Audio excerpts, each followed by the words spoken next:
بسم الله والصلاة والسلام على سيدنا محمد رسول الله. مرحبا بكم في قناة كوسمو كويزين دي زاد. إن شاء الله تكونوا كامل بخير وعلى خير وبصحة جيدة إن شاء الله. وصفة اليوم واقتراح اليوم: خبز جزائري، كسرة رخسيس أو مبسة أو فطير، كل منطقة وكيف ما تسميها، بمقادير مضبوطة وطريقة عمل ناجحة لكل مبتدئة. تجي مقرمشة من برا وطرية من الداخل، تقول عليها جاتو صابلي، وما تتكسرش في الطاجين، ويجي الوجه تاع الخبزة ملس وما فيهاش فقاعات وما فيهاش تشققات. نقول مرحبا بالمشتركين، واللي مازالوا ما اشتركوش ادعوهم للاشتراك وتفعيل الجرس. واذا عجبتكم الوصفة خليوا لي جيم وتعليق محفز، وبارطاجيو الفيديو مع الاصدقاء والاحباب. هيا نمر مباشرة لمعرفة المقادير وطريقة التحضير. بسم الله وعلى بركة الله. اولا عندي سميد عادي، هزيته طول مشكاره، كاين 2 كيلات ممسوحين من السميد بالعلبه تاع المارغرين اللي وزنها 500 غرام. راح تمد لي 2 خبزات. نحطوا الملح، راح نحط على كل خبزه تاع كسره مغرف صغيره تاع قهوه ملح. وهنايا انتبهوا ما تعمروش المغرف بزاف ملح، سينو الكسره تجيكم مالحه. ركزوا هنا البنات، في الكسرة رخسيس او الكسرة المبسة نحطوا مغرفة صغيرة تاع قهوة من خميرة الخبز، ما لازمش نكتروا من خميرة الخبز مهما كان الحال، بارد ولا سخون. هنا عندي 16 مغرف تاع ماكلة زيت نباتي، يعني على كل خبزة تاع كسرة نحطوا لها 8 مغارف تاع ماكلة زيت نباتي. اذا 2 خبزات تاع كسرة نحطوا لهم 16 مغرف تاع ماكلة زيت نباتي. وهنا اذا حبيتي ممكن ندير مزيج بين زيت نباتي وزيت زيتون، تحط مثلا 8 مغارف زيت نباتي و8 مغارف زيت الزيتون. اولا نخلط النواشف مع بعضها. وهنا اعتذر عن الاضاءة لانه اثناء التصوير انقطعت الكهرباء عدة مرات. ثم اضيف الزيت. ثم نبدا نبسس في السميد مع الزيت. نبسس مليح بكف اليد السميد مع الزيت جيدا حتى يتشرب السميد كمية الزيت اللي حطيناها. هنا نحبك السميد مليح بكف اليد.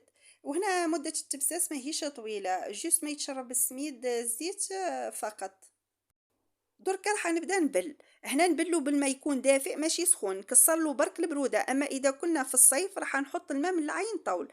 كميه الماء بنفس العلبه تاع المارغرين اللي كيلت بها السميد، تديها كيله ناقصه قيمه 2 اصابع من الماء وتبل بها السميد. وهنا كميه الماء ممكن تديها كامله وممكن تفضل لك، وممكن ايضا تزيد عليها شويه، هنا حسب نوعيه السميد.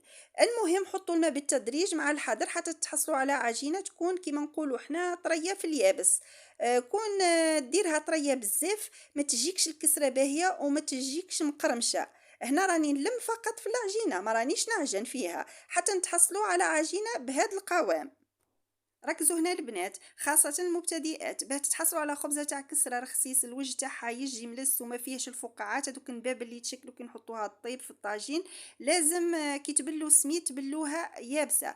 كي نقولوا يابسة يعني مش ديريها يابسة حجرة والسميد يبقى يتفتت. كي تبلها لازم تمد لها حقها في الماء، يعني ديري العجينة طرية في المتوسط. العجينة لازم تكون ما هي طرية ما هي يابسة، ومن بعد كي تعود تعجن فيها راح تزيد تطرى ولكن تبقى حاكمة روحها. هنا راح نغطيها ونخليها ترتاح لمدة 10 دقائق فقط، ما نزيد فوقهم ما نقص عليهم. بعد مرور 10 دقائق شوفوا هنا العجينة ما شاء الله راهي اختمرت. يعني كي نقول كما اختمرت يعني مش كيما كسرة مطلوع، جوست تفاعلت فيها فقط الخميرة. هنا راح نحطها فوق سطح العمل على خاطر القصعة ما ساعدتنيش تتحرك بزاف. هنا كيما راكم تلاحظوا العجينه ماهيش يابسه بزاف وماهيش طريه بزاف، راهي في المتوسط، نقدروا نخدموا بها بكل اريحيه. هنا ملاحظه فقط: اذا العجينه تاعك بديتي تعجن فيها ولقيتيها مازالت تتفتت، ممكن تضيف لها القليل فقط من الماء وتكمل تعجن. هنا راح نعجنها عجنه خفيفه برك، ماشي راح نطول في العجن كيما في كسره المطلوع او خبز الدار. حبيتها برك تولي عجينه ما فيهاش تشققات وتجي ملسه، لانه كسره الرخسيس ما تتعجنش. هنايا راح نقسم العجينة لزوز قطع يكونوا متساويين. راح نبدا نقرص فيهم. هنا نجيب القطعة الأولى ونبدا نقرص فيها. كاين اللي يقول اللوز، هنا كل واحد زي منه يقول. احنا في المنطقة تاعنا نقولوا نقرص. نقرصهم الخبزات تاع كسرة. طريقة التقراص راهي سهلة ومعروفة وموضحة في الصورة، يعني هاي أي مبتدئة ممكن تديرها، ما فيها حتى صعوبة. نشكلهم حتى نتحصلوا على خبزات يكونوا ملس وما فيهمش تشققات. هنا ملاحظة فقط. على الأول كي عجنت العجينة ما أضفت ولا قطرة ماء، عجنتها في الشايح. يعني كي بليت السميد بالماء حطيت له الكمية الكافية تاع الماء. وكما قلت لكم، اللي تجي تعجن وتلقى السميد تاعها مازال يتفتت، ممكن تضيف كمية قليلة فقط من الماء مع الحذر، ما لازمش تجريها. وهنا بعد ما انتهيت من تقراص الخبزة تاع الكسرة حطيتهم فوق طرشون يكون نظيف، راح نغطيهم ونخليهم يرتاحوا 5 دقائق فقط. هكا باكي نجيو نطرحوهم ما يعذبوناش. وهنايا البنات ما تطولوا لهمش، على خاطر كون تطول لهم في الراحه راح تختمر معك العجينه، ومن بعد يجيوكم طريين ما يجيوكمش مقرمشين. انا عندي طاجين تاع الطين حطيته فوق الطابونه وشعلت العيون في 3 على نار تكون متوسطه، رايحه شويه للقويه. واللي ما عندهاش طاجين الطين ممكن تطيب في مقله او في الطاجين تاع الحديد. هنا اولا راح نجيب القرصه تاع الخبزه تاع الكسره اللي قرصتها الاولى، اما الثانيه راح نحطها على جنب. اولا راح نفتحها بيدي كيما راكم تلاحظوا، نطرحها بيدي مليح ونمد لها الشكل الدائري. هنا شوفوا القوام تاع العجينه راهي حاكمه روحها كيما راكم تلاحظوا، ماهيش طريه راهي شايحه. هنا راح تتحكم فيها كيما تحب، راح تلعب بها لعب وراح تطرحها بكل سهوله. ثم نجيب الحلال او القراص، كل واحد كيف ما يسميه. اولا نفتحها بشكل طولي، ثم راح ندورها ونفتحها بشكل عرضي هكا باش نحافظوا على الشكل الدائري تاع الخبزه تاع الكسره. هنا بالنسبه للمبتدئات اللي ما تعرفش تطرح الكسره مدوره وما تعرفش ترفد الخبزه بيديها، نقولها بالعقل برك وراح تتعلم. هذه ما هي قفازه، ما هيش طاره، ما هي الا قضيه ممارسه وقضيه وقت. قد ما تخدم قد ما راح تتعلم. وهنا نبقى نطرح بالقراص الخبزه تاع الكسره، ودائما نضغط على العجينه. كما قلت لكم نفتح بالطول ومن بعد نفتح بالعرض، وفي نفس الوقت نعاود نشكل الشكل الدائري تاع الخبزه تاع الكسره، نعقب عليها بيدي هيك حتى نمد لها الشكل الدائري.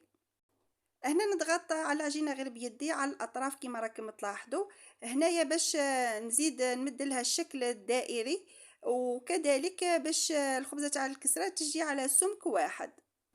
كي نطرح الكسره ما لازمش نديرها رقيقه وما لازمش نديرها خشينه، نطرحها على سمك ما بين 5-6 ملم، وكي نزيدو نحطوها في الطاجين الطيب راح تزيد ترفع روحها شويه. هذاك هو نتحصلوا على سمك مليح، ما يكون خشين ما يكون رقيق.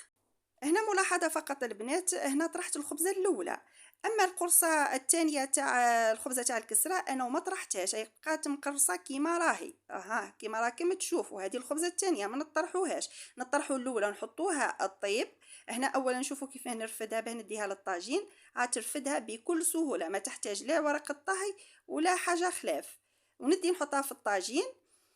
كما قلت لكم نطرحوا الخبزه الاولى، اما الثانيه كي نحطوا الخبزه الاولى طيب بصح نطرحوا الخبزه الثانيه بنفس الطريقه اللي طرحنا بها الخبزه الاولى. هنا نعقب فقط يدي على الخبزه.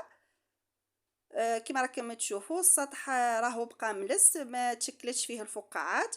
هنا بعود الشواء راح نثقب الخبزه تاع نشوف العجينه اذا شاحت شويه، ما لازمش هنا طيب. كي نسوحها شاحت على الوجه اللي حطيتها عليها راح نقلبها على الجهه الفوقانيه وهي طريه، من ثم راح نثقبها مباشره بعود الشواء. وكما قلت لكم الكسره تاع الرخسيس لازم تطيب على نار تكون فوق المتوسط رايحه شويه لقويه، على خاطر كون طيبوا الكسره على نار هاديه راح تجيكم شايحه وتجي يابسه. ونبقى نحرك فيها ندي فيها ونجيب فوق الطاجين باش تطيب على لون واحد. وهادو هما الخبزات تاع الكسره الرخسيس او المبسه او الفطير، كل واحد كيف ما يسميها، اللي حضرناها نهار اليوم.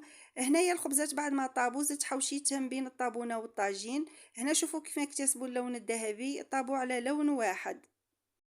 انا راح نقرب لكم الخبزه تاع الكسره باه تشوفوهم مليح عن قرب. شوفوا كيف ما جاو ما شاء الله، جاو طايبين على وجه واحد وبلون واحد. اما السطح جاء املس ما فيهش تشققات وما فيهش الفقاعات، لانه كاينين بعض المبتدئات كي يطيبوا الكسره تظهر لهم هذوك الفقاعات هذوك النبابل كي يحطوا الخبزه تاع الكسره الطيب. هنا نقول لكم الخطا اللي درتيوه هو العجينه كي بليتيوها طريتيوها بزاف. كما قلت لكم لازم كي تبلوا العجينه بلوها تكون شويه يابسه. اما بالنسبه لي تتشقق لهم الكسره وتتكسر لهم في الطاجين نقول لهم بسبب الزيت، كترتيو الزيت. إذا لكل خبزة لازم نحطوا لها 8 ملاعق كبار تاع زيت. هنا راح نقسم معاكم خبزة تاع كسرة باه تشوفوا الكسرة كيفاش جات من الداخل، وتشوفوا مصداقية الوصفة. جات ما شاء الله، جات مبسة، جات مقرمشة من برا وطرية من الداخل. وهذه هي وصفة نهار اليوم، كسرة رخساس أو كسرة مبسة، المهم جات تدوب دوبان في الفم، جات مقرمشة بقرمشة الصابلي وجات طرية من الداخل. كسرة الرخساس أو كسرة المبسة بمقادير جد جد جد مضبوطة، سهلة خصيصا لكل مبتدئة. من اليوم وحدة ما تزيد تقول باللي الكسرة المبسة أو الرخساس ما تنجحش معايا.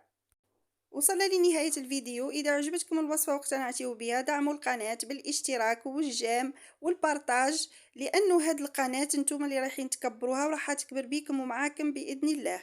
دمتم في رعاية الله وحفظه، والسلام عليكم ورحمة الله تعالى وبركاته.